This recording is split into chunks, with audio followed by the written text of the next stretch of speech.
ditiupkan Allah ke dalam diri. Jadi ruh yang ditiupkan Allah ke dalam diri ini harus tahu jalan pulangnya. Nah, bagaimana supaya ruh ini tahu jalan pulangnya? Sebetulnya yang harus tahu jalan pulang itu bukan ruhnya, tetapi nur insannya, jiwanya. Nah, sang jiwa ini yang harus tahu jalan pulang. Apakah tidak dibimbing sang jiwa ini oleh Nurullah dan Nur Muhammad? Dibimbing setiap saat. Cuman si jiwa ini jarang ikut pada bimbingan dari Nurullah dan Nur Muhammadnya. Itu saja. Jadi kalau ingin tahu jalan pulang, sederhana. Ikuti saja bimbingan dari Nurullah dan Nur Muhammad yang ada dalam diri. Itu saja cukup.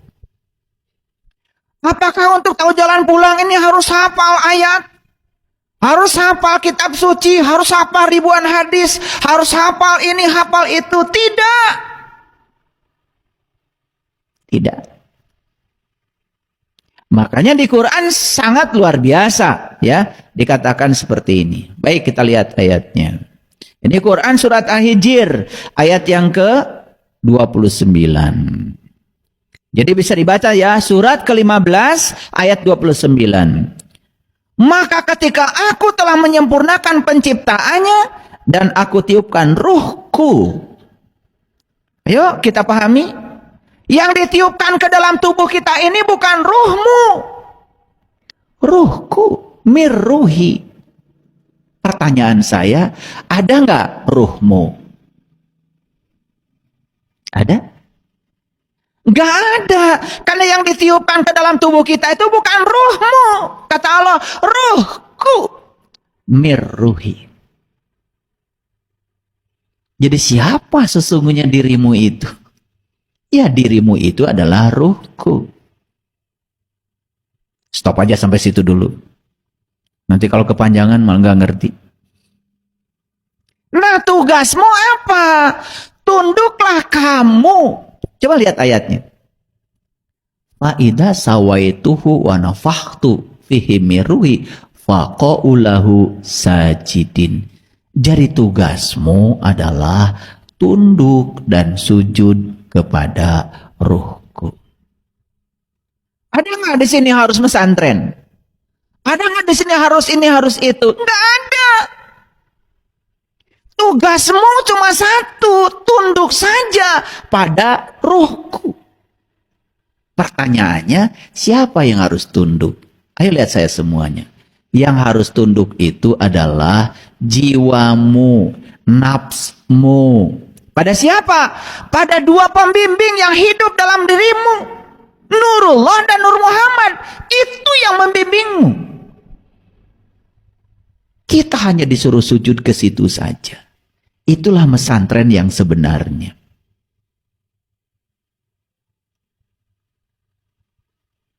Paham sekarang? Dan kita sudah banyak contoh. Mohon maaf, saya bukan menyepelekan. Orang hafal ini, hafal itu. Tetapi perilakunya begitu. Bahkan dia mengatakan yang paling suci, yang paling baik. Tapi kenyataannya begitu. Mohon maaf. Ada terdengar berita, informasi. Di sini terjadi pencabulan, di sini terjadi ini, terjadi itu. Dan sedihnya itu di lingkungan di mana di situ katanya diajarkan tentang kesucian.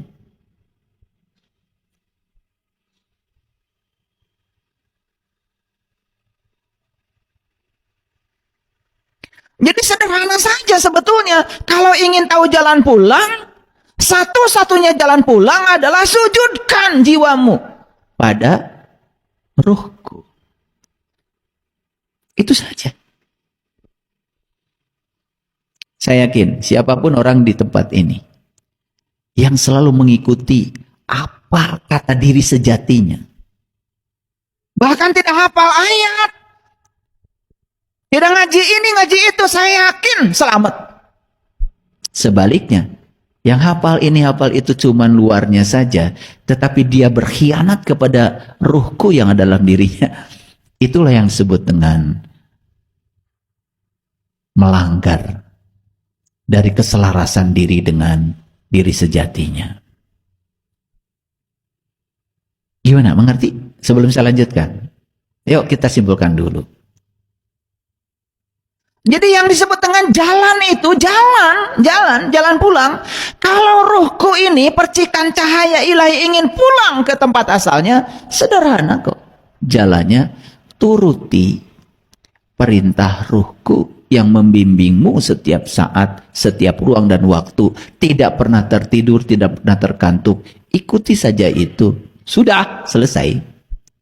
Dan saya yakin orang-orang yang selalu mengikuti dan tunduk sujud kepada ruhku yang ada dalam dirinya, gak bisa ini, gak bisa itu, gak hafal ayat ini, gak hafal ayat ini, selamat. Selamat.